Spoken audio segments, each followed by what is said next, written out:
I don't like regular gyms at all.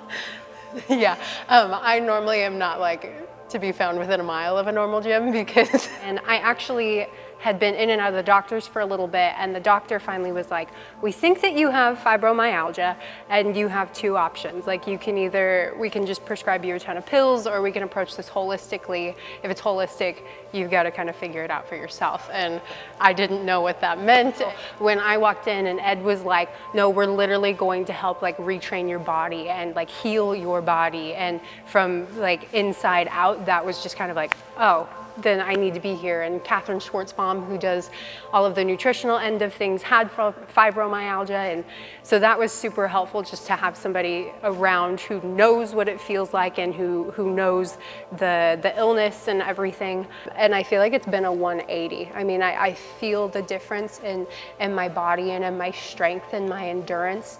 In ways that I really didn't think I was going to feel at all. Especially when I started, I was kind of like a dud. I mean, I didn't want to move, and I was kind of curled up in a ball on the couch all day, every day, because it hurts. I can't even say how much better I feel just 2 months into being here after sitting on the couch for a year, you know? Yeah, complete 180. I would say jump in, honestly. The way we're gonna throw this first is not really the way that you throw an uppercut. We're just gonna do this so you can start feeling how to get your hip into it. You're gonna actually stand square. You're gonna bring your hands right up to your chin like this. And then when you throw, the uppercut movement is like this, so that you'll turn your palm toward your face and the movement is slightly up. So you're standing parallel and you go, this one rotates a little bit, this one drags and comes to the ball of the foot. As you do that, it's like shooting an arrow out of your hip, and it pushes up like that. And it's totally like a fish out of water experience when you first start coming. And there's that element of self-consciousness because you feel like you can't keep up, and you feel so aware of like how incapable you are when you first start.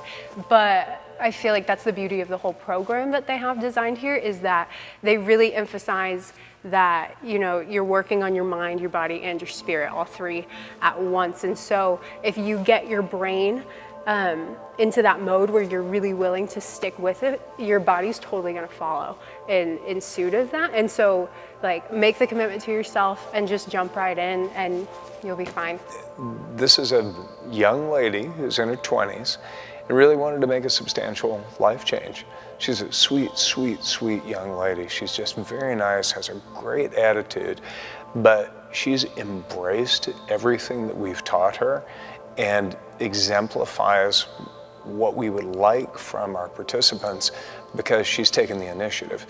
I mean, I just constantly want to be improving in things. I'm stubborn, you know, so my brain goes to like, I want to be able to keep up in Muay Thai. Which will definitely take more time, but yeah, I mean, just to constantly be getting stronger, you know, and to be constantly challenging myself in all elements. She's been here for a little over a month and she's dropped 26 pounds, and she has retained and put on muscle and reduced fat and is embracing the mindfulness practice. Not to mention everything that she's doing with getting in shape, but she is developing skills.